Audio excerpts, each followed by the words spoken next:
So I'm just going to start off this video by cutting my hair, which is a way of paying your last respect to somebody who died, like somebody who is really close to your heart. So that's why I'm cutting my hair. When sorrows like sea billows roll, whatever my love, thou hast taught me to say, it is well with my soul. Okay, let me tell you guys a little story about me and my grandmother. Actually, I was taken to my grandmother at the age of 2. Yeah, getting 3, I think, because I don't remember like a single day with my mom.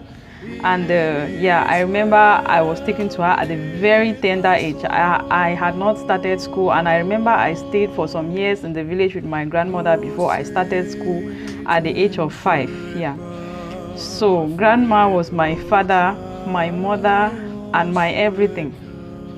She took care of me, like everything I ever needed. Nothing ever came from my mom, nor my father, nor anybody else.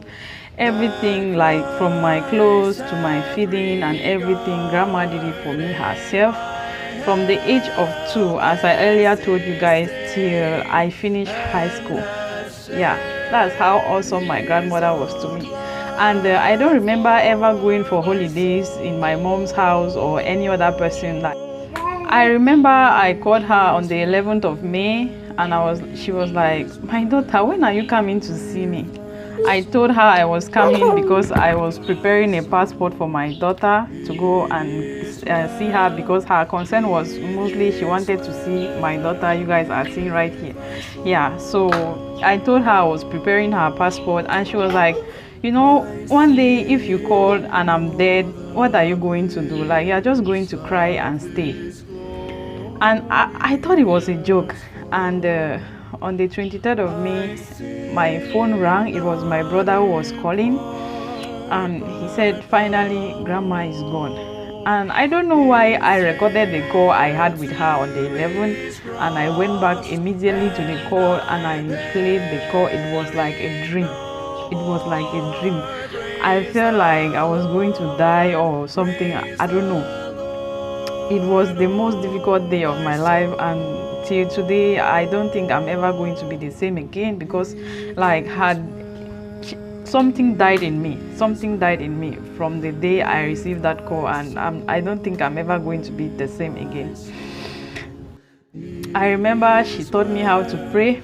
She taught me to pray, like she enrolled me in a Catholic school, and you know, she taught me to be a good girl and be hardworking. Her home was like a military home.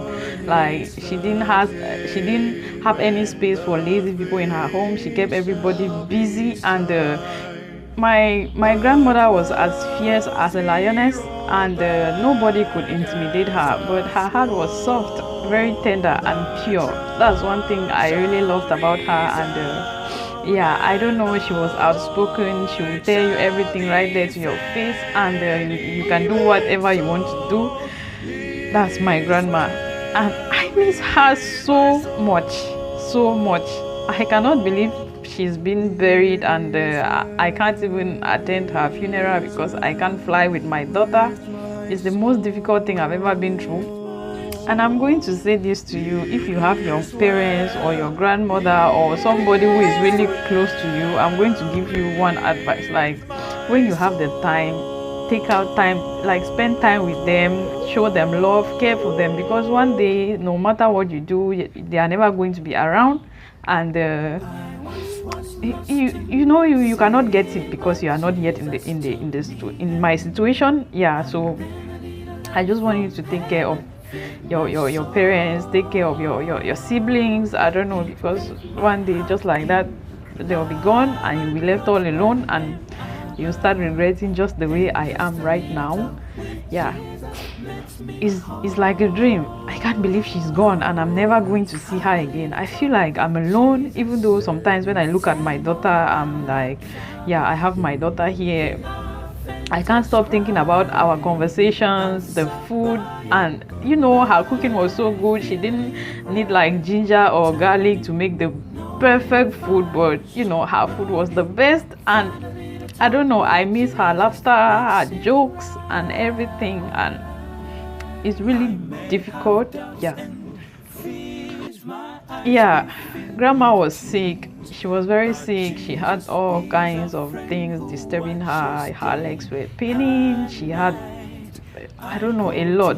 And right now, I'm just happy because she is resting. I remember before the day she died, I prayed to God and I told him to like take away her pain. And